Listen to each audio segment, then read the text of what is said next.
दोस्तों, क्या आप भारत के सबसे दमदार ट्रैक्टर के बारे में जानते हैं? इसका नाम है न्यू हॉलैंड वर्कमास्टर। यह ट्रैक्टर 106 एचपी की भारी ताकत के साथ आता है, जो इसे हैवी ड्यूटी कामों के लिए बेहतरीन बनाता है। इसमें 4 सिलेंडर इंजन दिया गया है, जो लंबी अवधि तक लगातार काम करने में सक्षम है। 20 फॉरवर्ड और 20 रिवर्स गियर इसे हर तरह के खेत और ऑपरेशन के लिए उपयोगी बनाते हैं। इसका 4WD सिस्टम कठिन मिट्टी और आसमान जमीन पर भी बेहतर ग्रिप देता है। 3,500 किलोग्राम की लिफ्टिंग क्षमता वाले इस ट्रैक्टर की वर्तमान कीमत 27,92,000 रुपए है। यदि आप खेती के साथ साथ पशुपालन करके मोटा मुनाफा कमाना चाहते हैं, तो आपको साहीवाल नस्ल की गाय जरूर पालना चाहिए।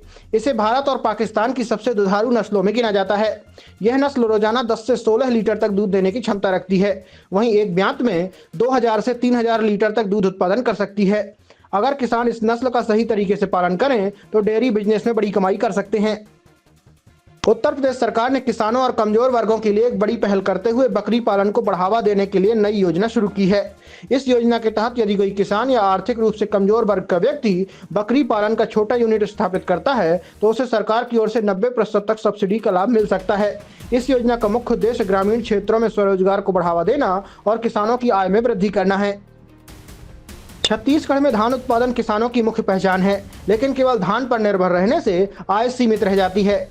ऐसे में कृषि विज्ञान केंद्र बालोद के विषय वस्तु विशेषज्ञ डॉक्टर बलदेव अग्रवाल ने किसानों को अतिरिक्त आय बढ़ाने के लिए बंड फार्मिंग यानी खेत की मेड़ पर खेती को अपनाने की सलाह दी है। उन्होंने बताया है कि 1 एकड़ धान के खेत में मौजूद मेड़ पर यदि वैज्ञानिक तरीके से खेती की जाए तो किसान आसानी से 25 से 30 हजार रुपए तक अतिरिक्त आमदनी कर सकते हैं।